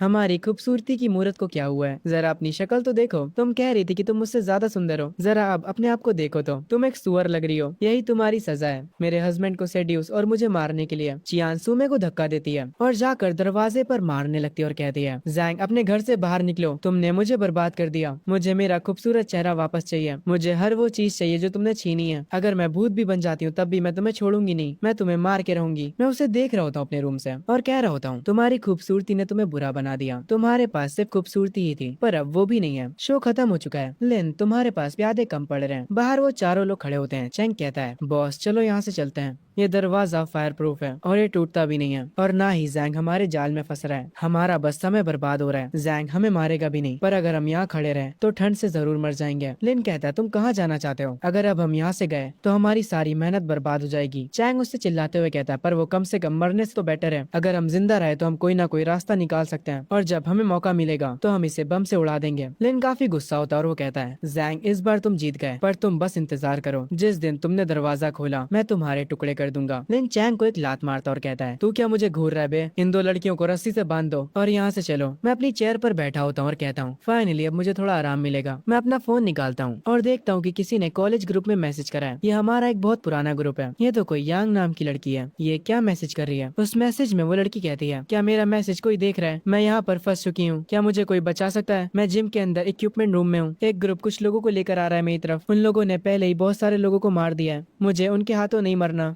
ये लड़की जो भी मदद मांग रही है, मुझे ये लड़की याद है पिछली जिंदगी में जब मुझे सबने धोखा दे दिया था और मेरे पड़ोसियों ने मेरा सारा खाना ले लिया था। जब मैं रोड पर भूखा प्यासा पड़ा था तब इसी लड़की ने मेरी मदद की थी और मुझे खाने के लिए नूडल्स दिए थे, और उसने ही मुझे जिंदा रहने के लिए कहा था। वही एक अकेली लड़की थी जिसने मेरे बारे में चिंता करी। मुझे फर्क नहीं पड़ता बाकी लोगों के मरने से, पर मैं तुम्हें जरूर बचाऊंगा। मैं अपने रूम के बाहर के कैमरास को चेक करता हूँ और देखता हूँ कि वहाँ पर कोई नहीं है। अभी टेम्परेचर -60 है। लिन का ग्रुप काफी ज्यादा लालची है, पर वो इतने भी बेवकूफ नहीं है कि यहाँ पर खड़े होकर मौत को चुनेंगे। मैं अपनी जैकेट को पहनता हूँ, मैं अपनी क्रॉसबो की तरफ देखता हूँ और सोचता हूँ, ये काफी बढ़िया वेपन है, पर थोड़ी स्लो भी, और ये ज्यादा लोगों को डरा भी नहीं सकती। लिन के पास गन है। मुझे ये तो नहीं पता कि उसकी गन में कितनी बुलेट्स बची हैं, पर फिर भी वो मुझे उस गन से मार सकता है। मैं इस क्रॉसबो के सहारे उसे दबा नहीं सकता हूँ, और उसके पास तो पूरी गैंग है। मैं एक मैप को निकालता हूँ और उसमें रास्ता देखते हुए कहता हूँ, एक अंडरग्राउंड रास्ता है पुलिस स्टेशन के पास से, जिसके अंदर वेपन्स छुपे हुए हैं। मुझे मेरी पिछली जिंदगी में इसका पता चला था। जहाँ मैं जा रहा हूँ वो पुलिस स्टेशन उसके रास्ते में ही पड़ता है। एक तीर से दो निशान है। मैं अपने बैग को पैक कर लेता हूँ और ग्लासेस को लगा लेता हूँ। मेरा पहला मिशन है, मुझे स्टेशन से गन उठानी है। मेरे पास गन होगी तो मैं ज्यादा सेफ रहूंगा, और उसके बाद मैं कॉलेज जाऊंगा यांग को रेस्क्यू करने। उसने मुझे मेरी पिछली जिंदगी में जो नूडल्स दिए थे वो मेरे लिए बहुत ही ज्यादा कीमती थे। मैं किसी तरह से अपने अपार्टमेंट से निकल जाता हूँ। बाहर जोरों की हवाएं चल रही होती हैं। मेरी आंखों के सामने बर्फ बहुत ज्यादा है। अगर मैंने कोई भी गलत कदम लिया तो बर्फ की वजह से आवाज होगी, जिसकी वजह से लिन और उसके ग्रुप का ध्यान मेरी तरफ आ जाएगा। मुझे कोई भी गलती नहीं करनी है, मुझे सेफली जाकर उससे बचाना है और अपने साथ गन भी लेकर आनी है। मैं ये सोच सोचते हुए वहाँ से आगे जाने लगता हूँ। आगे चलते चलते मेरे पैर रुक जाते हैं और वो बर्फ में धंस जाते हैं। तभी मैं अपने सामने एक बर्फ का पहाड़ देखता हूँ जो कि हल्का सा मूव कर रहा होता है। तभी उस बर्फ के पहाड़ को फाड़कर दो लोग उसमें से हथियारों के साथ निकलते हैं। वो लोग मेरा खाना छीनना चाह रहे थे। वो लोग मुझे मारने के लिए मेरी तरफ आने लगते हैं। मैं तुरंत अपनी क्रॉसबो को निकाल लेता हूँ और उनमें से एक की नेक पर अटैक करता हूँ। वो बंदा तुरंत जमीन पर गिर जाता है और ऑन द स्पॉट मर जाता है। दूसरा मुझे मारने के लिए आगे बढ़ता है, पर मैं एक और एरो निकालता हूँ और उसे उस पर पॉइंट आउट करके उसे डरा कर भगा देता हूँ। वो यहाँ से भाग जाता है, पर मैं उसे छोड़ता नहीं हूँ। जब वो भाग रहा था तो मैं उस पे उस एरो को शूट कर देता हूँ। वो भी आगे जाकर जमीन पर गिर जाता है और वहीं मर जाता है। एपोक्लिप का पहला रूल, अपने दुश्मन को कभी भी रहम मत दिखाओ। उसके बाद मैं वापस से आगे बढ़ने लगता हूँ। कुछ देर बाद मैं रुक जाता हूँ। बर्फ बहुत ही ज्यादा है, इस पर चलना मुश्किल होता जा रहा है। मुझे कोई गाड़ी चाहिए। अच्छा हुआ मैंने एक सेकंड हैंड स्नो मोबाइल खरीद ली थी और उसे अपने इन्फिनाइट स्टोरेज में सेव कर लिया था। मैं अपने बैग को उस बाइक पर रखता हूँ और उम्मीद करता हूँ कि उस पुलिस स्टेशन में गन्स हो। मैं हेलमेट को पहन लेता हूँ और गाड़ी को स्टार्ट करता हूँ और उसे लेकर सीधा निकल जाता हूँ उस पुलिस स्टेशन की तरफ। थोड़ी देर बाद मैं वहाँ पहुंच जाता हूँ। जब मैं उसके अंदर जाता हूँ तो वो जगह पूरी तबाह हो चुकी थी। अगर किसी ने इस जगह को लूट भी लिया होगा तब भी अंडरग्राउंड जो आर्मरी है उसे कोई आसानी से नहीं खोल सकता। मेरी पिछली जिंदगी में उसे ब्लास्ट करके ओपन किया गया था। मैं उस अंडरग्राउंड आर्मरी की तरफ जाने लगता हूँ। मैं अपने हाथ में टॉर्च पकड़े होता हूँ और थोड़ी देर बाद ही मुझे उस आर्मरी का गेट मिल जाता है। मैं उसे चेक करता हूँ, काफी मजबूत होता है। मैं इसे हाथों से तो नहीं तोड़ सकता, पर मेरे लिए इसे खोलना बहुत आसान है। मैं इस डोर को बस अपने इन्फिनाइट स्टोरेज में सेव कर लूंगा और बूम, ये गेट गायब। मैं उम्मीद करता हूँ कि अंदर मुझे गन्स मिल जाए, पर जब मैं अंदर जाता हूँ तो जैसा मैंने सोचा था वहाँ पर कुछ भी नहीं था। कोई ऑलरेडी इस जगह को लूट चुका है, पर उन्हें ये बात नहीं पता थी कि इस बेसमेंट के अंदर एक और सीक्रेट बेस है। मैं इस लॉक को खोल तो नहीं पाऊंगा, पर मैं इस लॉक को भी अपने इन्फिनाइट स्टोरेज में सेव कर लूंगा और ये करने के तुरंत बाद इस सीक्रेट बेस के अंदर जो तिजोरी होती है वो खुल जाती है और उसके अंदर गन्स रखी होती है। इसमें जो भी गन्स रखी होती है वो न्यू मॉडल की होती है। मैं उन्हें चेक करता हूँ, फिर एक पिस्टल को अपनी पॉकेट में रख लेता हूँ और फिर बाकी की गन्स को देखता हूँ। अब एपोक्लिप में मेरे पास हथियार आ चुके थे, अब कोई भी मुझे मार नहीं सकता। मैं उस गन को सेट कर लेता हूँ और तुरंत कॉलेज के लिए निकल पड़ता हूँ यांग को बचाने के लिए। आगे मैं अपनी बाइक की मदद से कॉलेज बहुत ही जल्दी पहुंच जाता हूँ। फिर मैं उस बाइक को वापस से अपने स्टोरेज में सेव कर लेता हूँ। मैं फ्रंट डोर पर देखता हूँ तो कुछ कॉलेज के बच्चे खड़े होते हैं जो कि कॉलेज को प्रोटेक्ट कर रहे होते हैं। इसका मतलब है कि इस कॉलेज में बहुत सारे लोग होंगे। मुझे फ्रंट डोर से जाने की कोई जरूरत नहीं है, मैं ऊपर से जाऊंगा। मैं अपने स्टोरेज से सीढ़ियों को निकाल लेता हूँ और उन पर चढ़कर ऊपर जाने लगता हूँ। जैसे ही मैं ऊपर पहुंचता हूँ मैं उन सीढ़ियों को अपने स्टोरेज में वापस से सेव कर लेता हूँ। मैं जैसे ही अंदर पहुंचता हूँ तो इधर उधर देखने लगता हूँ। मैं देखता हूँ कि अंदर वो लोग आग जला रहे होते हैं। सारे स्टूडेंट से जबरदस्ती काम करवाया जा रहा था और उनसे ये सारा काम करवा रहा था उन्हीं की कॉलेज का एक लड़का जिसका नाम हाओ होता है। एपोक्लिप के बाद वो अपनी एक पूरी गैंग बना लेता है और सबके साथ मिलकर बाकी के स्टूडेंट्स को गुलाम बना लेता है। और इस बंदे की पावर्स अवेक हो चुकी हैं। पिछली बार जैसे इसको स्ट्रेंथ की ताकत मिली है, इससे कोई भी हरा नहीं सकता। एक लड़का हाओ के पास जाकर उसे बताता है इक्विपमेंट रूम अभी भी नहीं खुल रहा है, यांग बाहर नहीं आ रही है। गुस्से में हाओ अपना चिप्स का पैकेट फेंकता है। वो कहता है यहाँ का किंग मैं हूँ, तो वो मेरी बात क्यों नहीं मान रही है। वो एक कुल्हाड़ी को उठाता और कहता है आज तो ये गई, मैं दूर से ये सब देख रहा होता हूँ। हाओ और उसकी पूरी गैंग इक्विपमेंट रूम की तरफ जा रही होती है। मैं ऊपर वाले टनल से होकर इक्विपमेंट रूम की तरफ जाने लगता हूँ। हाओ और उसका ग्रुप इक्विपमेंट रूम के डोर के पास पहुंच जाता है। हाओ अपनी कुल्हाड़ी को उठाता और उस डोर को तोड़ने लगता है। वो बार बार उस डोर पे मारे जा रहा था और कह रहा होता है यांग अभी भी मौका है, दरवाजा खोल दो। अगर तुमने दरवाजा नहीं खोला तो दरवाजा खोलने के बाद मैं तुम्हें उठाकर बाहर फेंक दूंगा और बर्फ में जमने दूंगा। अंदर से यांग की आवाज आती है जो कि कहती है यहाँ से चले जाओ तुम जानवरों, तुम्हारे हाथ आने से अच्छा तुम्हें मरना पसंद करूंगी। ये सुनकर हाओ को गुस्सा आता है और वो अपनी पूरी गैंग को ऑर्डर देता है कि दरवाजे को तोड़ दो। उसके इतना कहते ही सब लोग दरवाजे पर मारने लगते हैं। मैं इनके ऊपर ही खड़ा होता हूँ, अपनी क्रॉसबो को उठाता हूँ और कहता हूँ पहले मैं इनसे निपटूंगा। तभी हम दो लड़कों को देखते हैं जो कि सिगरेट पी रहे होते हैं। उनमें से एक बंदा कहता है हाओ सच में कुछ ज्यादा ही गुस्सा हो चुका है, वो इस दरवाजे को तोड़ कर रहेगा। उस दरवाजे के पीछे कॉलेज की सबसे सुंदर लड़की है। दूसरा बंदा कहता है जब हाओ उससे बोर हो जाएगा तो हम भी थोड़े मजे कर लेंगे। और ये कहकर दोनों हंसने लगते हैं। तभी मैं अपनी क्रॉसबो को फायर करता हूँ और उनमें से एक बंदे को वो लग जाती है। दूसरा बंदा किसी चीज पे ध्यान दे, इससे पहले मैं उसे भी मार देता हूँ। फिर धीरे धीरे आगे बढ़ता हूँ अपनी क्रॉसबो को लेकर। ये गन शोर नहीं करती इसीलिए ये मुझे काफी अच्छी लगती है। जो एरोस से मैंने उन लोगों को मारा था मैं उन्हें साफ करके वापस से अपने पास रख लेता हूँ और आगे बढ़ने लगता हूँ। हाओ अभी तक गेट को खोलने की कोशिश कर रहा होता है। डोर को खोलते खोलते वो पसीने से नहा चुका होता है, पर वो डोर अभी तक खुला नहीं होता। पूरी गैंग हाओ को चीयर करने लगती है और कहती है बॉस आप ये कर सकते हो।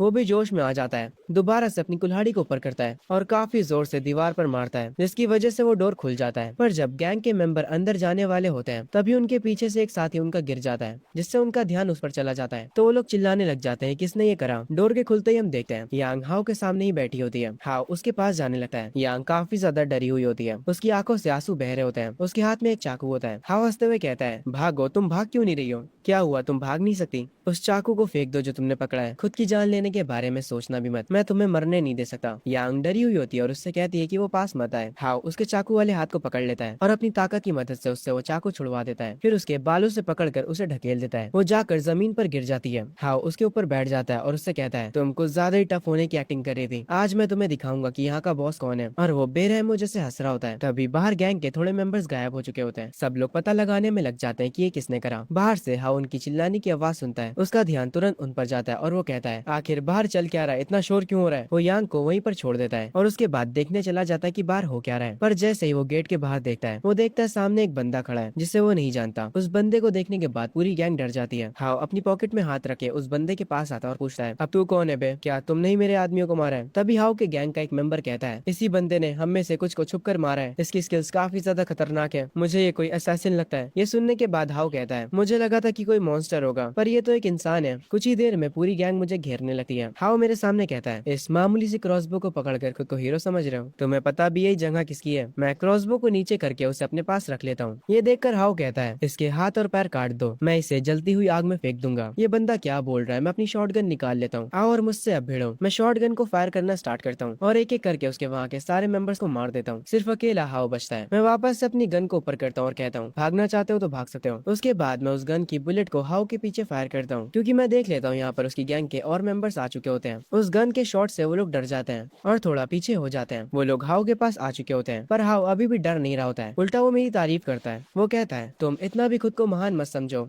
वो भी बस इसलिए क्योंकि तुम्हारे पास गन है। हाउ गुस्से में कहता है, मेरे पास पावर्स है, मैं अवेक हो चुका हूँ, अगर तुम मुझे गोली से मारोगे भी तब भी मुझे कुछ नहीं होगा। ये सुनने के बाद मैं एक सही मौके का इंतजार करता हूँ।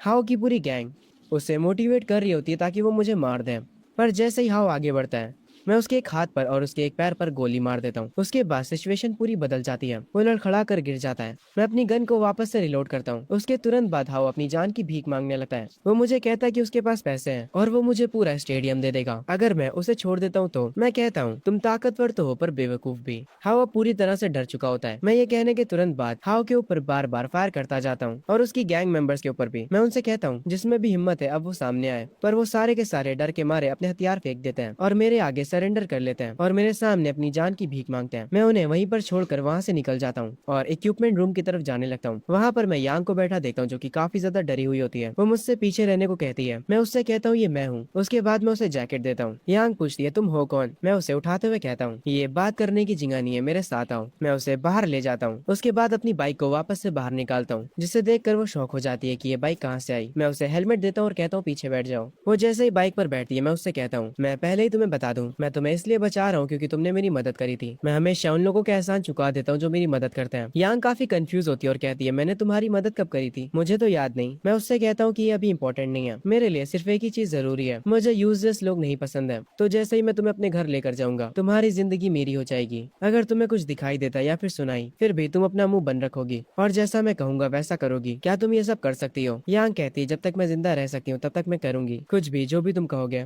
मैं तुमसे कोई सवाल भी नहीं पूछूंगी, भले ही तुम अचानक से बाइक को समझनी क्यों ना कर लेते हो। ये सुनने के बाद मैं स्माइल करता हूँ और उसे लेकर वहाँ से निकल जाता हूँ। पूरे रास्ते में सिर्फ बर्फ ही बर्फ होती है। मैं तेज स्पीड से आगे जाने लगता हूँ। हम देखते हैं जैंग के अपार्टमेंट में लिन और उसका पूरा ग्रुप आ चुका होता है। लिन बैठकर पैरों के निशानों को देखता और कहता है, ये अभी के निशान है। जैंग अपने घर से बाहर निकल चुका है। चैंग काफी कंफ्यूज होता और कहता है, इतने खतरनाक मौसम में वो बाहर क्यों निकला, क्या वो हमसे डर के भाग गया। ये सुनने के बाद लिन कहता है, तुम गलत कह रहे हो, वो भागा नहीं है। अगर तुम्हारे घर में इतना सारा सामान होता तो क्या तुम भागते। वो जरूर से वापस आएगा और यही हमारा मौका होगा। हम खुद से उसके घर के अंदर नहीं जा सकते, पर जब वो वापस आएगा तब उसे मेन रास्ते से होकर ही आना पड़ेगा। सो मैं कहती है, तो फिर हम क्या करेंगे। लिन कहता है, हम पहले फ्लोर पर जाल बिछाएंगे और उसके वापस आने का इंतजार करेंगे और फिर उसके बाद उसे मार देंगे, उसकी चाबी छीन लेंगे और उसके घर के अंदर जाकर उस पर कब्जा कर लेंगे। वो लोग पहले फ्लोर पर जाल बिछाने लगते हैं। वो एक तार को जमीन में रख देते हैं और उसे बर्फ से छुपा देते हैं। वो मुझे गिराने का प्लान बना रहे होते हैं। उसके बाद वो लोग उसके आने का इंतजार करने लगते हैं। लिन अपनी गन को वापस से निकाल लेता है और उसको फुली लोडेड कर लेता है। वो सबसे कहता है कि सब कहीं ना कहीं पर छुप जाओ और अपने हथियार लेना मत भूलना। लिन कहता है कि वो सीढ़ियों के पास जाएगा और वहाँ पर गन के साथ बैठेगा। वो बताता है, जैसे ही जैंग गिरेगा वो उसके पैरों पर गोली मार देगा। उसके बाद उसका सारा सामान हमारा हो जाएगा। सुमे, जो कि सामान के लालच में पागल हो चुकी थी, वो कहती है, मैं उसकी पफर जैकेट ले लूंगी, मुझे बहुत ही ज्यादा ठंड लग रही है। चियान भी जैंग के गर्म कमरे में जाने के सपने देखने लगती है। सब प्लान के मुताबिक अपनी अपनी जगह पर होते हैं। चैंग आकर लिन को बताता है, हमें दूर से जैंग दिखाई दिया है। लिन कहता है, जब तक मैं उसे गोली गोली ना मार दूं, तब तक कोई हरकत मत करना। मैं जो कि बाइक से आ रहा होता हूँ। मैं इतना भी बेवकूफ नहीं हूँ कि बिना तैयारी के वहाँ वापस चला जाऊँ। मैं अपने अपार्टमेंट से काफी दूर रुक जाता हूँ और बर्फ को देखकर समझ जाता हूँ कि किसी ने बर्फ से छेड़खानी की है। लिन उसे ये करता हुआ देख लेता है, पर क्योंकि जैंग काफी दूर रुका हुआ था इसीलिए वो उस पर फायर नहीं कर सकता है। मैं यांग से कहता हूँ, मुझे कस के पकड़ लो और नीचे झुक जाओ और अपने कानों को बंद कर लो। उसके बाद मैं अपनी पिस्टल को बाहर निकालता हूँ और उसे डायरेक्ट अपार्टमेंट की विंडोज पर शूट करता हूँ। और मैंने अपनी इस गन को सिर्फ इसलिए फायर किया होता है ताकि लिन को पता चल जाए कि मेरे पास गन है, और वही होता भी है। जैसे ही लिन को पता चलता है कि जैंग के पास गन है, वो तुरंत उस विंडो के पास से भाग जाता है। मैं एक के बाद एक फायर करता हूँ। उसके बाद मैं वापस से अपनी बाइक को अपने स्टोरेज में सेव कर लेता हूँ और यांग को लेकर आगे जाने लगता हूँ। मेरा पैर उस ट्रैप पर लगता है जिससे उन लोगों ने सेट करा था, पर मैं गिरता नहीं हूँ। जैसे ही दरवाजा खुलता है मैं देखता हूँ लिन और उसका पूरा ग्रुप मेरे इंतजार में खड़ा होता है। मैं अपनी गन निकाल कर उन पर पॉइंट आउट करता हूँ और कहता हूँ, यहाँ से भाग जाओ। और मेरे ये कहते ही वहाँ से सब लोग भाग जाते हैं। मैं यांग को लेकर ऊपर जाने लगता हूँ। अपने घर के डोर को खोलता हूँ। यांग और मैं अपने घर में वापस आ जाते हैं। मैं जाकर डाइनिंग टेबल पर बैठ जाता हूँ। यांग को जो मैंने जैकेट दी थी वो उसे रख रही होती है। उसके बाद वो आसपास की जगह को देखती है, वो डाइनिंग टेबल को छूती है और उसके बाद जहाँ पर आग जल रही होती है वहाँ पर जाकर अपने हाथ सेकने लगती है। थोड़ी गर्माहट मिलने के बाद वो मुझसे पूछती है कि मेरी जगह इतनी गर्म क्यों है, जबकि बाहर तो पूरा शहर बर्फ से ढक चुका है। मैं उससे कहता हूँ कि एक सीक्रेट है। तभी मैं उसके सामने अचानक से अपने स्टोरेज में से खाने को निकालता हूँ और कहता हूँ, अभी ऐसी बहुत सी चीजें जो कि तुम्हें नहीं समझ आएंगी। यांग खाने को अचानक से टेबल पर आता देख हैरान हो जाती है। वो कहती है, तुम अचानक से चीजों को ला सकते हो। मैं उससे कहता हूँ, हाँ कुछ ऐसे ही समझ लो। अब बैठ जाओ और खाना खाओ। मैं उस खाने की फोटो खींचता हूँ और अपने मन में सोचता हूँ, मेरे पड़ोसियों ने भी क्या जाल बिछा के रखा था। मैं उस फोटो को ऑनलाइन पोस्ट करता हूँ और कैप्शन में लिखता हूँ, अकेले खाने से ज्यादा मजा किसी के साथ खाने में आता है। मेरे प्यारे पड़ोसियों, क्या तुमने अभी तक खाना खाया? तभी हम लिन के ग्रुप पर आते हैं जिसमें चैंग हमें बताता है जो इनकी पड़ोस वाली आंटी हुआ करती थी वो भूख की वजह से मर गई। लिन कहता है, अगर हमें जल्दी खाना नहीं मिला तो फिर वो हमारी किस्मत होगी। वो लोग कुकीज खाकर सरवाइव कर रहे होते हैं। तभी लिन जब अपना फोन देखता है तो वो देखता है कि जैंग ने ग्रुप पर एक फोटो भेजा है जिसमें बहुत सारा खाना होता है। ये देखकर लिन का ग्रुप काफी दुखी हो जाता है। चियान तो रोने ही लगती है। सब लोग उसके खाने की फोटो को देखकर पागल से हो जाते हैं। लिन तो जैंग को कर्ज देने लगता है और कह रहा होता है, तुम साले जैंग बहुत बुरी मौत मरोगे, तुम सहकर हमें गुस्सा दिला रहे हो। पर उन सारे लोगों से अलग मैं तो शांति से बैठकर अपने घर पर खाना खा रहा होता हूँ यांग के साथ। उसके बाद मैं अपने फोन पर ग्रुप पर लिन का रिएक्शन देखता हूँ और उसे यांग को भी दिखाता हूँ। हम दोनों ये देखकर हंसते हैं। उसके बाद यांग मुझसे पूछती है, वो कहती है कि मैं उसे क्रॉसबो चलाना सिखाऊं, और वो क्रॉसबो चलाना इसलिए सीखना चाहती है ताकि वो मेरी मदद कर सके। मैं उसे क्रॉसबो दे देता हूँ। यांग कहती है, मैं वापस से कमरे में छुप कर नहीं रहना चाहती। मैं उसे क्रॉसबो सिखाने के लिए मान जाता हूँ। उसके बाद उसे आकर क्रॉसबो को पकड़ना सिखाता हूँ और कहता हूँ, एपोक्लिप में तुम बस हेसिटेट मत करना, भले ही तुम्हें किसी को मारना क्यों ना पड़े, और किसी पर भी रहम मत करना। यांग कहती है कि मैं समझ गई। उसके बाद मैं उसे क्रॉसबो को अच्छे से सिखाने लगता हूँ और उसका निशाना सच में काफी अच्छा होता है। वो भी क्रॉसबो को सीख कर काफी खुश हो जाती है। तभी हम देखते हैं सुबह सुबह लिन कुछ छुप कर खा रहा होता है। तभी चैंग की आंखें खुल जाती हैं। लिन उससे कहता है, मैं तुम लोगों के साथ ये खाना शेयर करने ही वाला था, मुझे ये अभी अभी मेरी पॉकेट में मिला था। चैंग कहता है, झूठ मत बोलो, तुम बस अकेले ये खाना चाहते थे। वो लिन का कॉलर पकड़कर उसे उठा लेता है और उससे कहता है, पिछली रात मुझे कितनी भूख लगी थी और जब मैं सुबह उठा तो क्या देख रहा हूँ, तुम हमसे छुप कर खाना खा रहे हो। लिन कहता है, मुझे छोड़ दो, मैं यहाँ का लीडर हूँ, मेरे बिना तुम लोग कुछ नहीं कर पाओगे। चैंग उसे जमीन पर फेंक देता है और उससे कहता है, तुमने कहा तुम्हारा होना जरूरी है,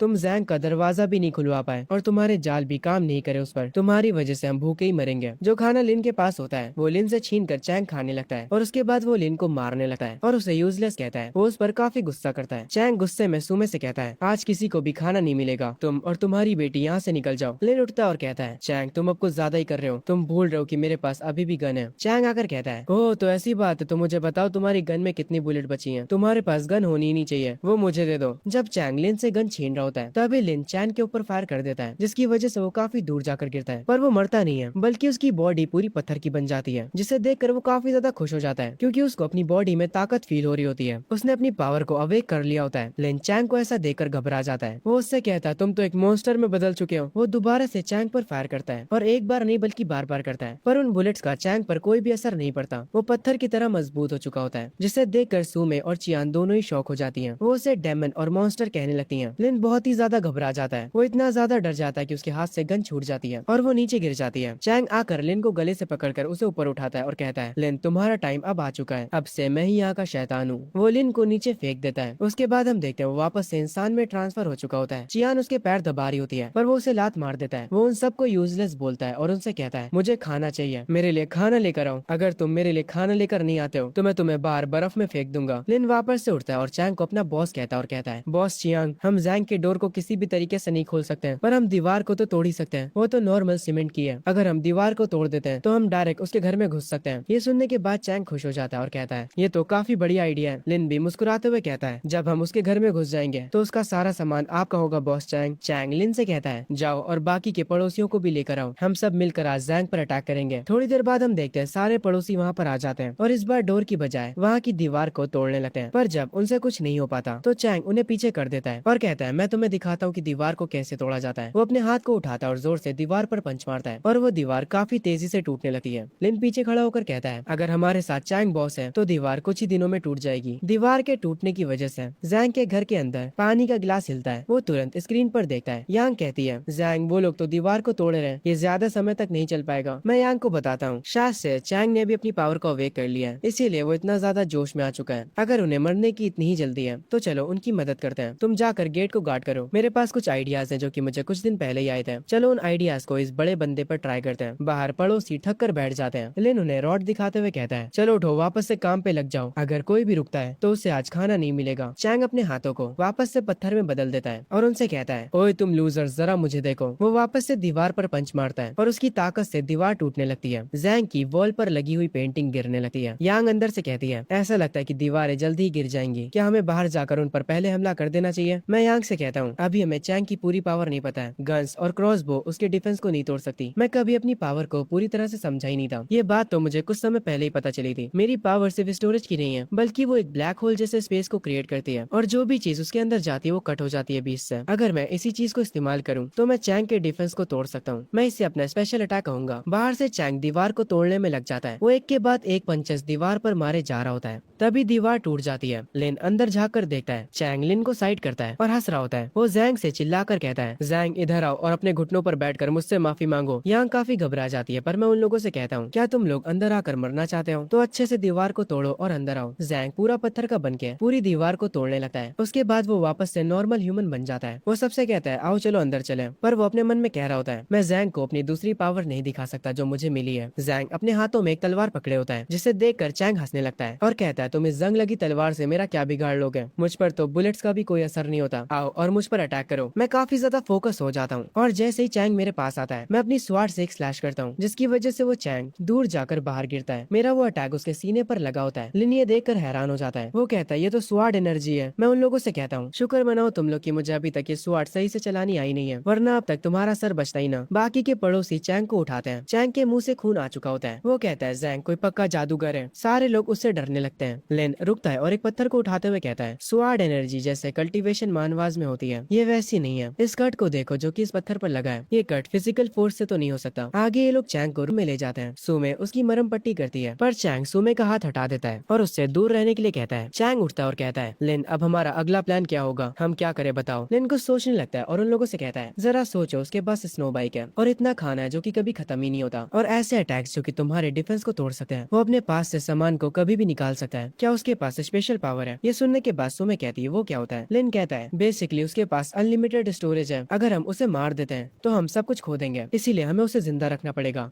और उससे अपने कंट्रोल में लेना होगा। उसके बाद उसका सारा सामान हमारा हो जाएगा। वो आदमी एक लिविंग ट्रेजर है। चैंग कहता है तो तुम्हारा मतलब है हमें उसे अपना गुलाम बनाना होगा। लिन मुस्कुराते हुए कहता है हाँ, तुम्हें बस उसके अटैक्स को ब्लॉक करना होगा और उसके बाद उसे बांधना होगा और फिर हमारी लाइफ सेट हो जाएगी। थोड़ी देर बाद लिन जो होता है वो एक कोने में बैठकर नूडल्स खा रहा होता है। चैंग उससे कहता है कि वो नूडल्स उसे दे दे क्योंकि चैंग को भूख लगी होती है, पर लिन वो उसे देने से मना करता है। वो कहता है उसने पिछले 2 दिनों से अच्छे से खाना नहीं खाया है, इसीलिए वो उसे ये नहीं दे सकता। पर चैंग उठता है और एक रॉड को उठाकर उससे कहता है तूने क्या कहा बे, तू मुझे नहीं देगा, मैं चाहूँ तो तुझे अभी मार सकता हूँ। वो उसका कॉलर पकड़कर उससे वो नूडल्स छीन लेता है और लिन से कहता है याद रखना तू मेरा कुत्ता है, मैं जब चाहूँ मैं तुझे मार सकता हूँ। फिर वो उसके सर को सहलाते हुए कहता है बच्चा है तू मेरा, चला तुझे फैंटा पिलाता हूँ। पर लिन से अब चैंग की गुलामी बर्दाश्त नहीं होती, उसे बहुत गुस्सा आता है। चैंग लिन के सामने जाकर विंडो के पास खड़ा हो जाता है। लिन को अब चैंग का कुत्ता नहीं बनना था। वो अपनी पॉकेट से एक वेपन टाइप का कुछ निकालता है और उससे चैंग के सीने पर मारता है। उसके बाद लिन पागल हो जाता है। वो कहता है मर जा साले कमीने, सारा खाना मेरा है। वो चैंग का गला पकड़ लेता है और कहता है ताकत सारी ताकत मेरी है। और जब लिन चैंग का गला दबा रहा होता है तभी लिन के हाथों से बर्फ निकलने लगती है और वो चैंग को पूरा जमा देता है, जिसकी वजह से चैंग मर जाता है। लिन ये देखकर हैरान हो जाता है। वो समझ जाता है कि उसने अपनी पावर्स को अवेक कर लिया है। ये देखकर सब हैरान हो जाते हैं। लिन वापस से सब पे कंट्रोल ले लेता है और एक और बार फिर से यहाँ का बॉस बन जाता है। वो अपनी पावर्स का यूज करते हुए सबसे कहता है, अब से मैं यहाँ का इंचार्ज हूँ, तो तुम सबको मेरी बात सुननी होगी। हम दोबारा से जैंग के घर पर हमला करेंगे और उससे उसका सारा खाना ले लेंगे।